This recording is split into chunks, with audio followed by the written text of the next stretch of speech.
In this video, I'm going to attempt to create this multi-step form, and this is actually the very first time I'm attempting to solve this problem, so you're going to be able to see my debugging process, my thought process, and how I go about getting stuck. Welcome back to Web Dev Simplified. My name is Kyle, and my job is to simplify the web for you so you can start building your dream project sooner, and in this video, we're going to be building out this multi-step form. Now I'm going to be focusing heavily on the JavaScript portion of this and a little bit less so on the CSS portion, just because I think the JavaScript portion is much harder and it's the much more interesting part. But if we have time, I'm going to tackle some of the CSS and it's not going to be completely ugly. It's just I really want to focus mostly on the JavaScript. And again, this is my very first time trying to solve this problem. Now to get started, I'm just going to create really simply a styles.css and a script.js file. That way we can actually use these, and I'm just going to link them. So we'll say link that CSS file, and we're going to get our script tag in here with a script.js. I'm going to add the defer attribute to this just so our script tag loads after our HTML. That way everything is going to work correctly. So now I need to think about how I want to solve this multi-step problem. And the way I'm thinking about it is I'm going to essentially have a form that wraps everything on our page. So we're just going to have our form, and that's going to wrap everything. And then inside this form, we're going to have like some divs. I'm going to say like div, and we're going to have 3 divs if we have 3 steps, for example. And each one of these divs is going to say like data, step, and we'll just say like step 1. And we're going to have another div, which is step 2 and step 3. So like this. And using these data steps here, I can actually like kind of go through my form this way. So I can like make this one visible, and this one visible, and so on. I think that's how I want to solve this issue. And then we're just going to have our next buttons. And then our last step is where we're going to put our submit button. So we're going to have like our submit button here that just says submit. That's going to be inside of our very last step. And then we can add this section up here that tells us how many steps we have if we want, and that would go either inside our form or it would go outside of our form. I'm not really sure how I want to do that, but this is kind of my initial thought process. So let's kind of try to go about designing this. First, I want to add like a data attribute to this that's like multi-step. So that's going to be like the main data attribute that we use inside of our JavaScript, and then we have our different steps here, and then our buttons for submitting our entire form.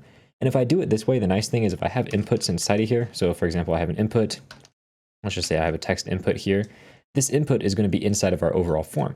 And the input that's in this step here is also going to be in our overall form. So when I submit the form, it's going to submit all the inputs from all the steps without me having to do any additional work on my own. So I think that's going to be the best approach. So what's coming here? We have our multi-step form, and each one of these divs, I'm going to give it a class of card so we can style it in our CSS. So let me just get the class down like that. Then in our CSS, we can just say .card. Background color is white. Border, we'll just do 1 pixel, solid 333. And let's do a border radius of 0.5 rem. And we'll do a padding of 0.5 rem. See how that looks. Come over here. And obviously we should probably put some content inside of here. So let's just create kind of some basic inputs. We'll just have our email and a password input. Sure, that works. So we'll say, we'll have a label, which is going to be for email. And it's going to say email. And then below that, we're going to have our input, which is going to be an email input. So I'll say email, and the name will be email. ID is email, just like that. Let's see what that looks like. There we go. We have email, email. And we can just put this inside a div. There we go. And we can just give that a class, which is like form group. There we go. And then in here, we can style that form group. So we can make a display of flex. Flex direction is going to be column, and then we can put a gap of like 0.25 rem. There we go. That gives us a little bit of space between them. I like that. And then for our form group, I want to get the label inside of it. The label is going to have a font weight of bold, and it's going to have a font size. We'll do 0.8 em, just to make it a little bit smaller, a little bit bolder. I kind of like that.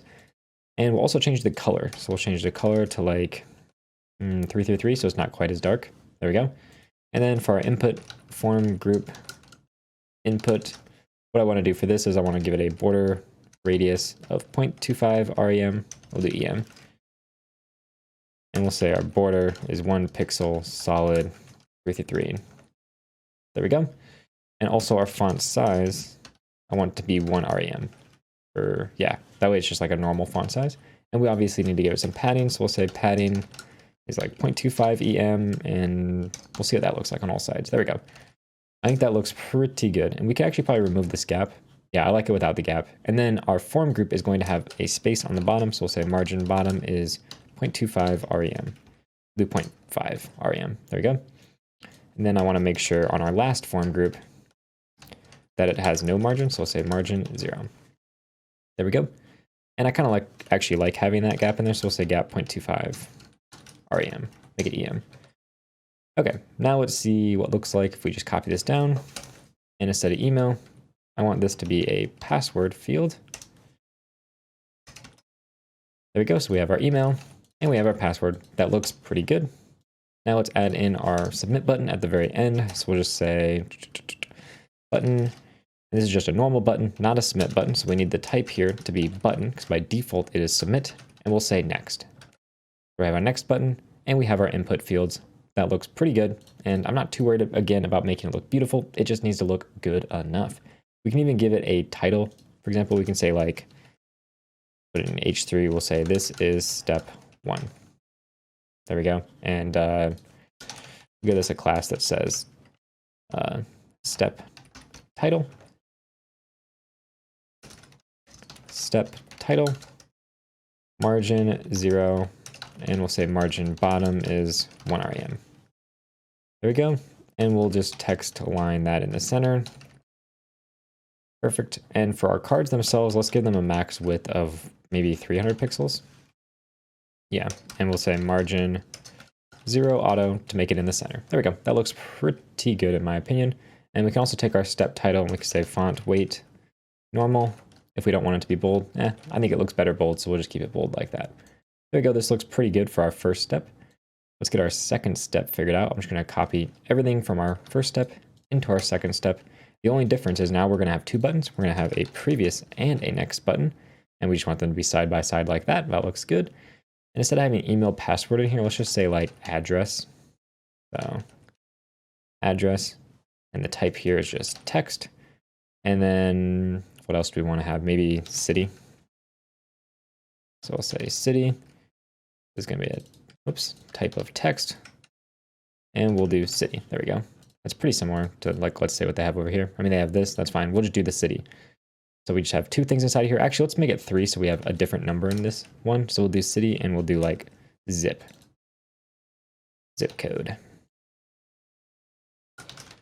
There we go. That looks pretty good. And then we can have our final step down here. And in our final step, let's see what they put in there so we can just kind of maybe copy it. Okay, yep, that works. We'll just do name information. So I'm going to copy all the code from our step, paste it into here. So this is going to say step 3. This one should say step 2. And then we're going to have name, which is just text. And we'll just make this first name. There we go. Change that back to name. Change this back to name. There we go. So we have our first name. And we're going to have our last name.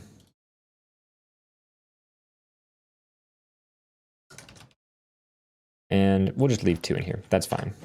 There we go.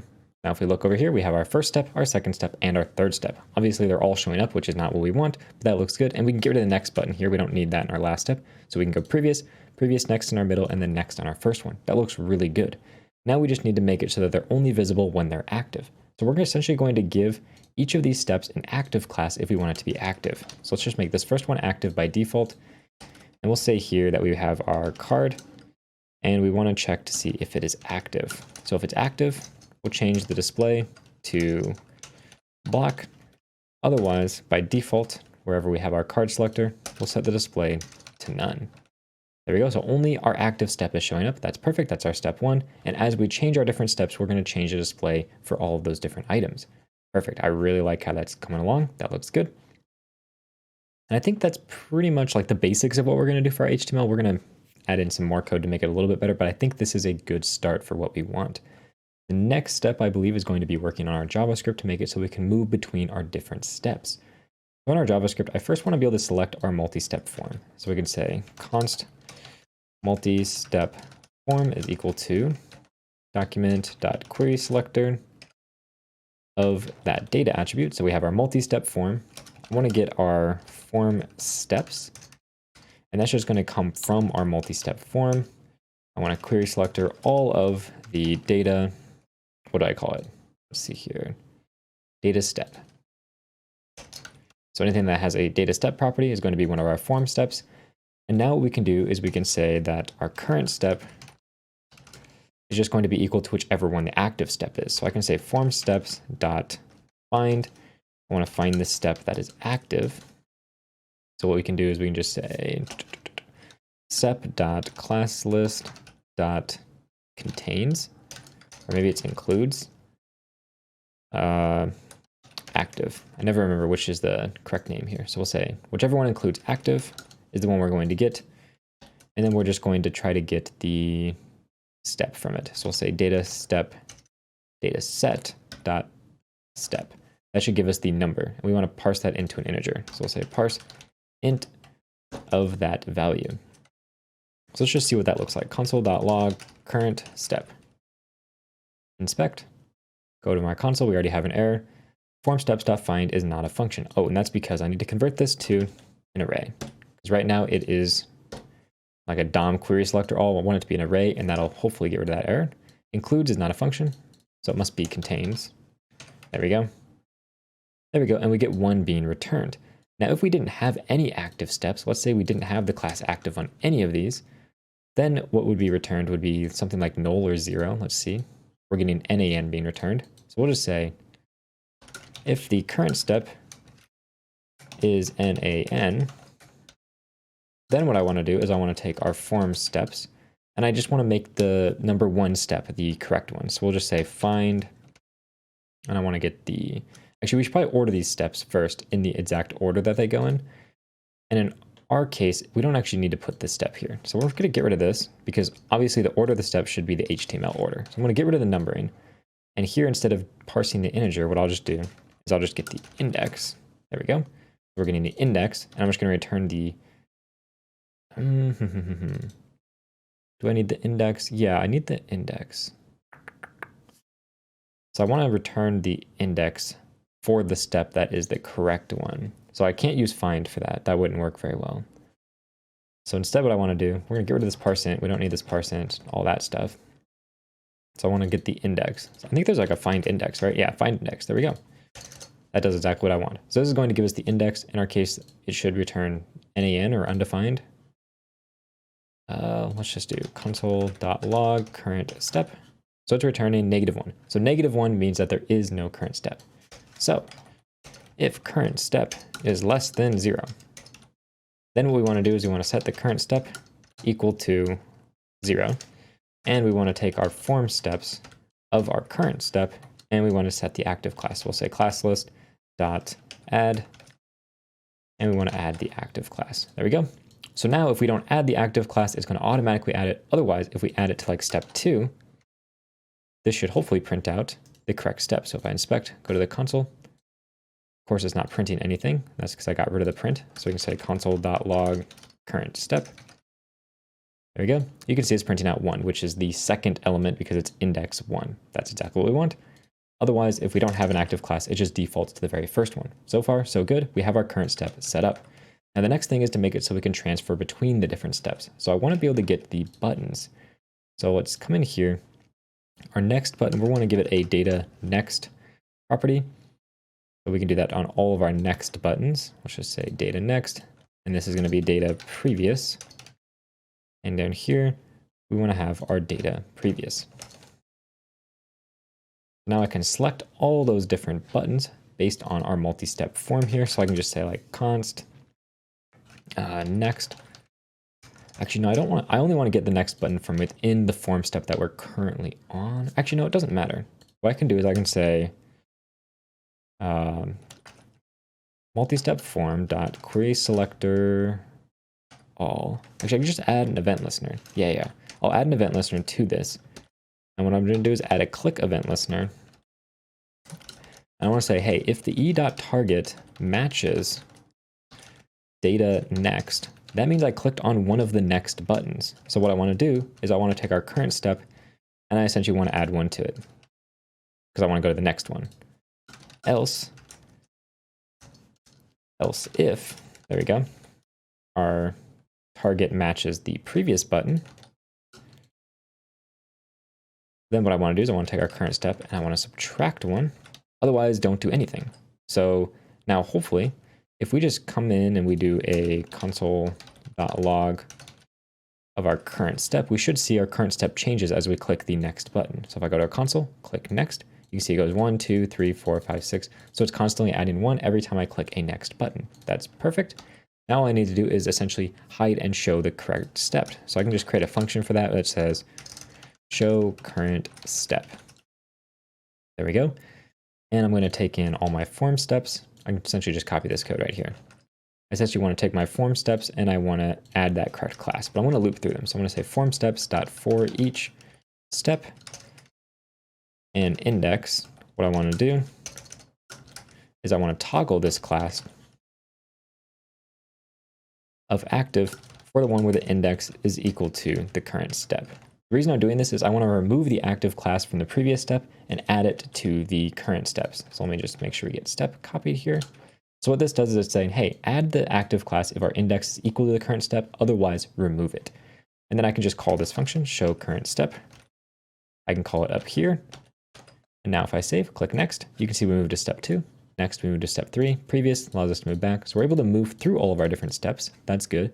The next thing I want to do is to make it so that when I click next to move to the next step, I want to make it so that it checks all of the inputs in the current step to make sure they're valid. Because if they're not valid, I don't want to move on. Like if I don't have an email here, because for example, in my index here, I make email required. So let's come up to email, make it required. If this is empty and I click next, I want it to throw an error. I want it to essentially be like, hey, this is required field. So the way that I want to go about that is going to be in this add event listener.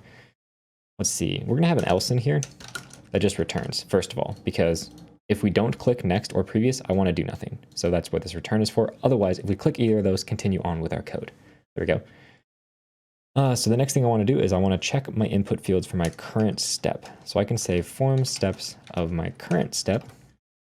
I want to get all the input fields. So give me all the inputs, and we'll just say const inputs is equal to that.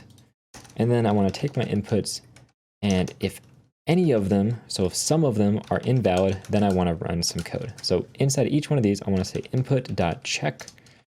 There's like a check valid validity or something. I'm going to just Google it real quick. I don't remember what it's called. Input check validity MDN. Let's see.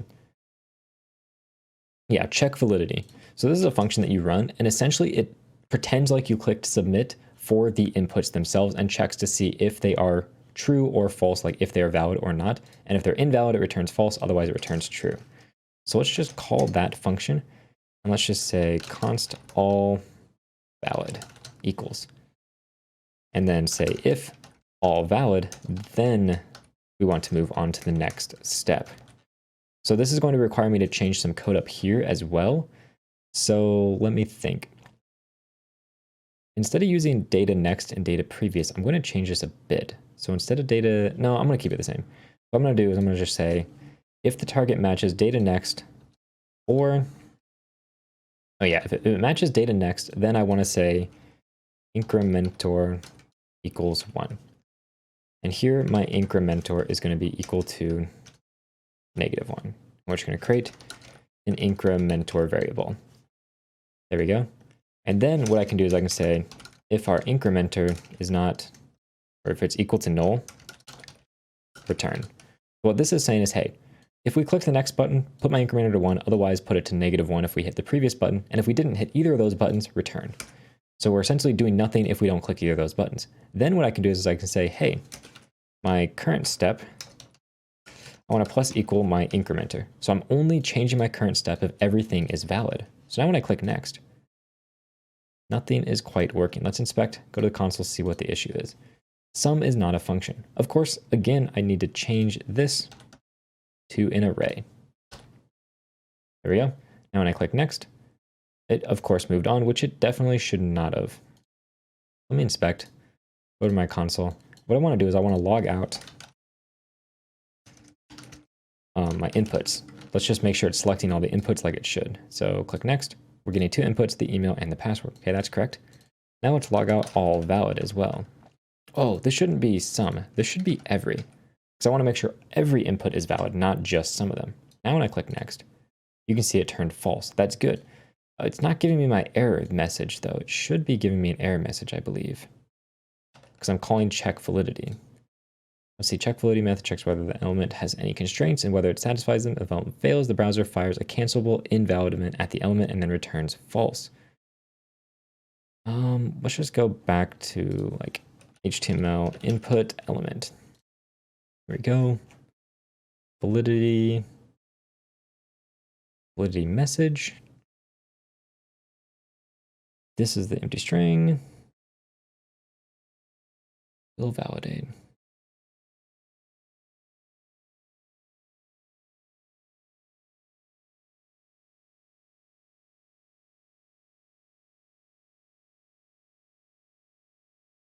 Because essentially I wanted to automatically set the validation message based on all those properties.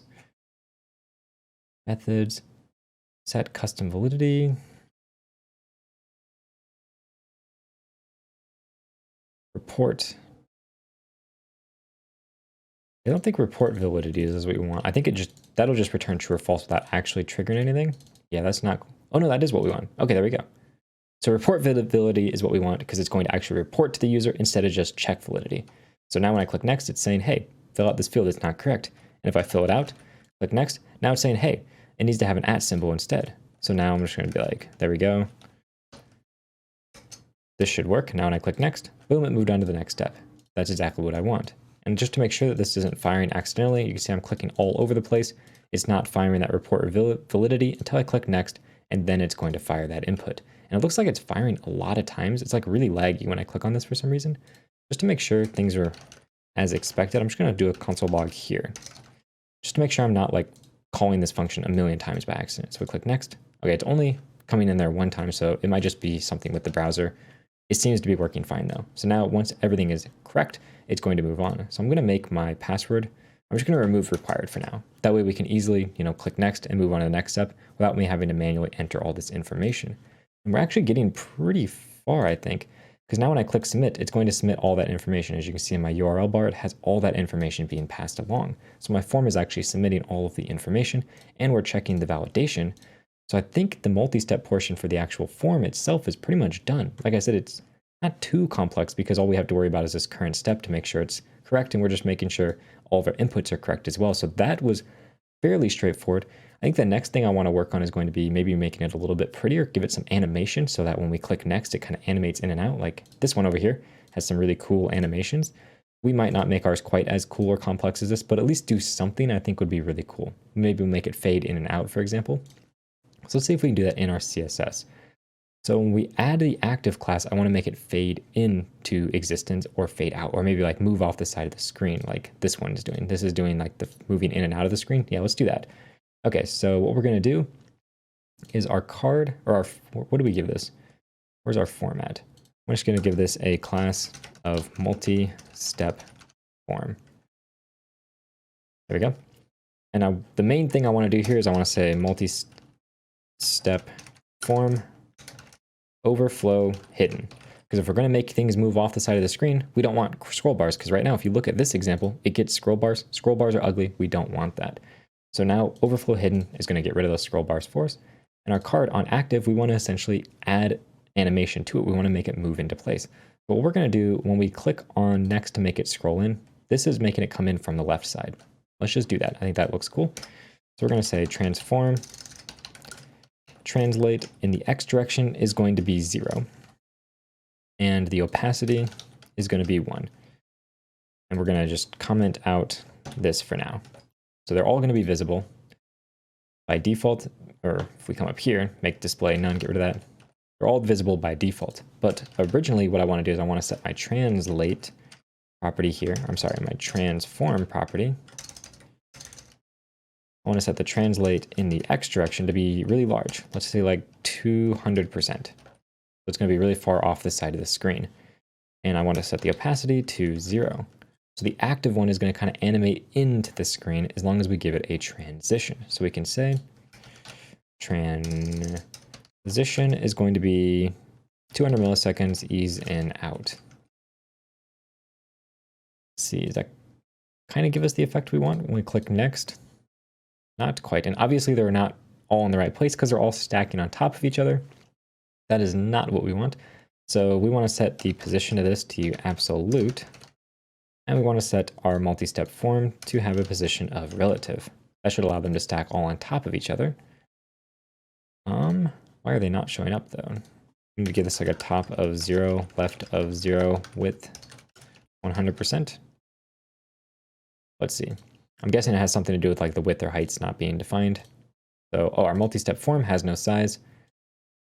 So we need to make our multi-step form have like min content.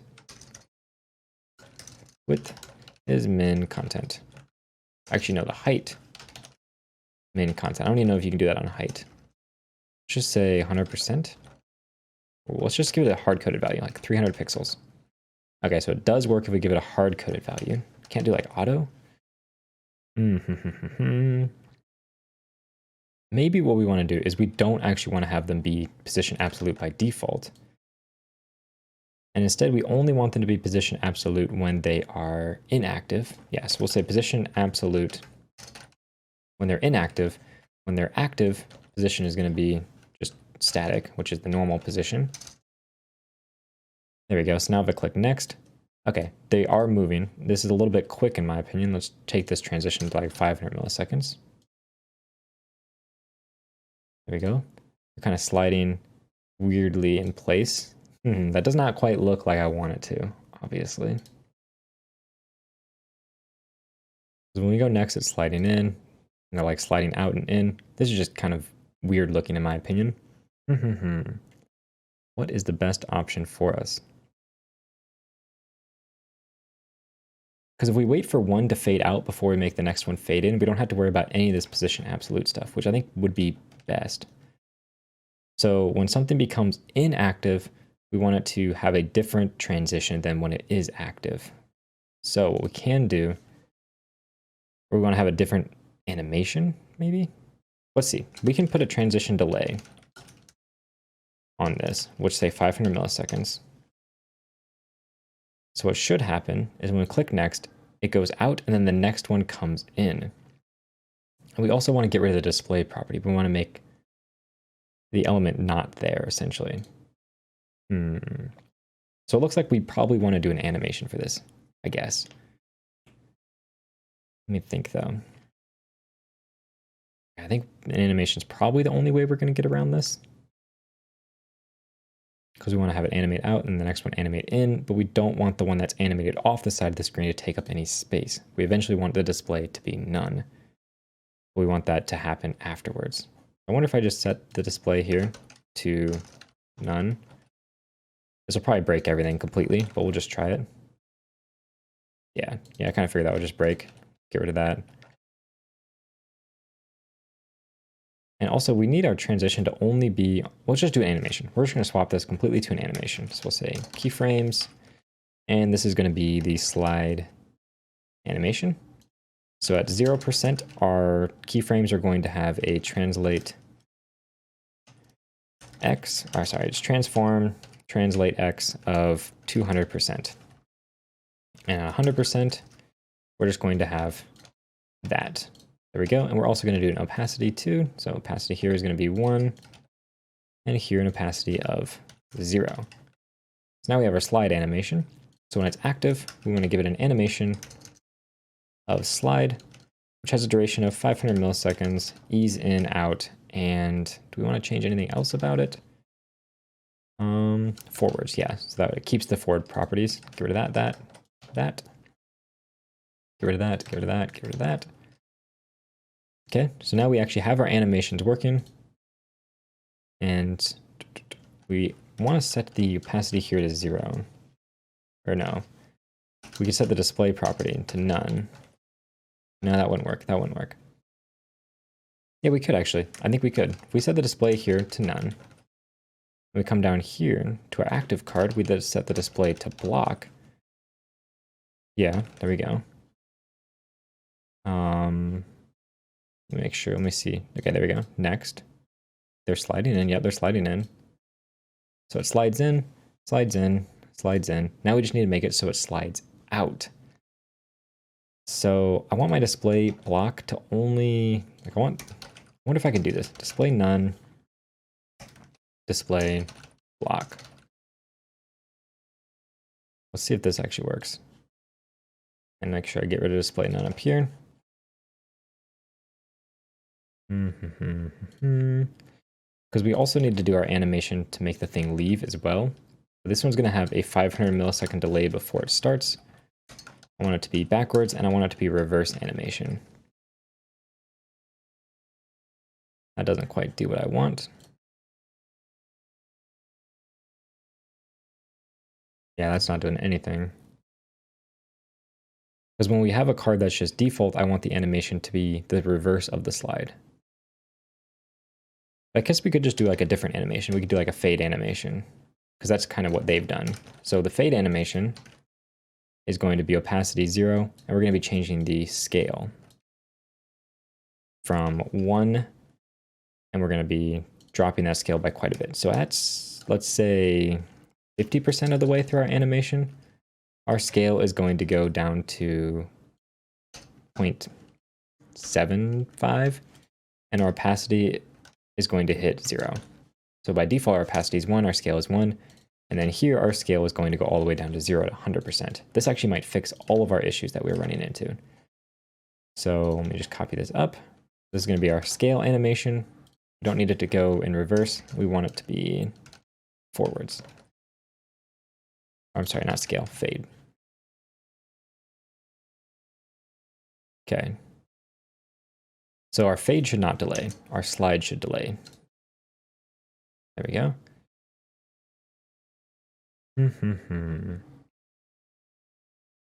Let me think. I guess I kind of want my height here to be like 0 as well. And up here, our height is whatever, auto. Things are just looking weird, very weird. Because our active one should slide in after a 500 millisecond delay. And this one should fade out when it's inactive.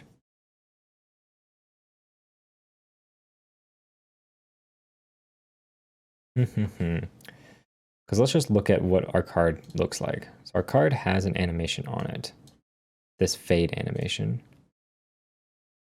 Let's remove the active class animation so we can see what's going on. So everything faded out.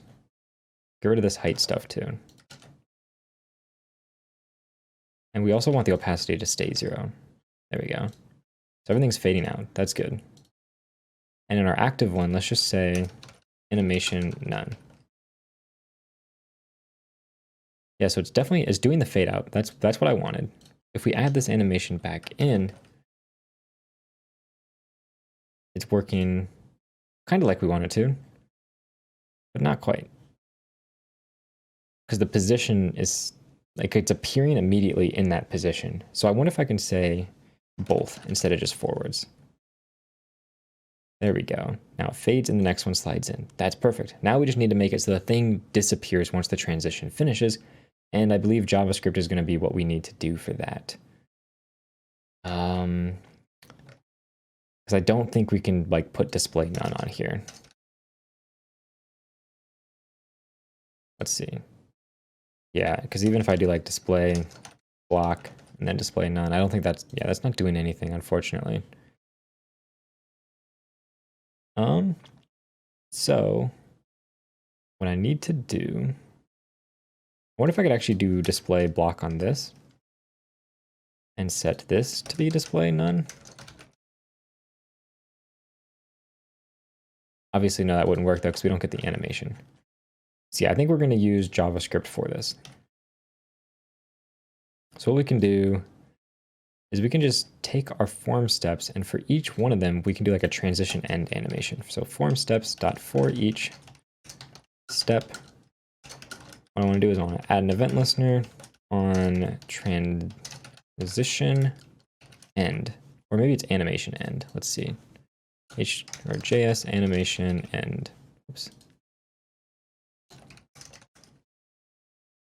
Yeah, animation end. There we go. We can say if the e.type target. We can just say like step.classList.contains active, then return, don't do anything. Otherwise, actually, yeah, we can just toggle a class based on if it has a class. So if this class list contains active, we want to toggle a different class. Step.classList.toggle a hide class, which is what we'll just call it. There we go. So if we have the active class, then add the hide class. So we want to do the reverse of that. We're saying if we don't have the active class, add the hide class at the end of our transition for our animation. And the hide class, very simply, we'll just say .hide display none. Let's see if that fixes it. Next. Not quite. Make sure we put important on this. That might be the thing we needed. No, it still didn't work. Let's see. So our card, it does not have its class being added. Oh, we're getting some errors. Let's see. Class name.toggle is not a function. Oh, duh. Remove this important. Hopefully we won't need it. And instead of class name, class list. So next, disappears, and none of the other ones are appearing. Let's look at our form. We have hide being added to all of them, even the one with the class list of active. Step.classList.contains active. It definitely contains the class list active. Maybe we'll do like e.target. See if this makes a difference. e.target. So we have active, hide. Next. Oh, we're never removing the class hide. We should be though. Animation end. Does this not get fired multiple times? Let's try that. Console.log here. We'll see how many times this gets fired. This just got fired 3 times. Now it only got fired 1 time because it never ran the next animation. Ooh, okay. So when we add the active class, we also want to remove the hide class. So here where we're gonna toggle the hide class as well. So we're gonna give it the class. We're gonna remove the class hide if it has it. So we'll just say remove. There we go. Not quite what we wanted because we don't want to remove the non-active ones. We only want to remove it if it is active. So if index equals current step, then remove the hide class. There we go. Now we have our animation working. That looks good. Let's go back into our styles. I can change one thing by changing this delay to 250 milliseconds. And now when I click previous, let's try this next. Slides in, next it slides in. Previous is not quite working though. I believe the reason for this, is because our scale never gets down to 0. So we do need this to be 500. Let's just do like 250 milliseconds for all of our timings, because 500 is a little bit slow. So hit next, that works. Previous, previous is not quite working. And I think it's because this is coming in too soon. This should also have a 200, no, it shouldn't have a delay on the fade. The fade should happen immediately. And then this thing should show up afterwards.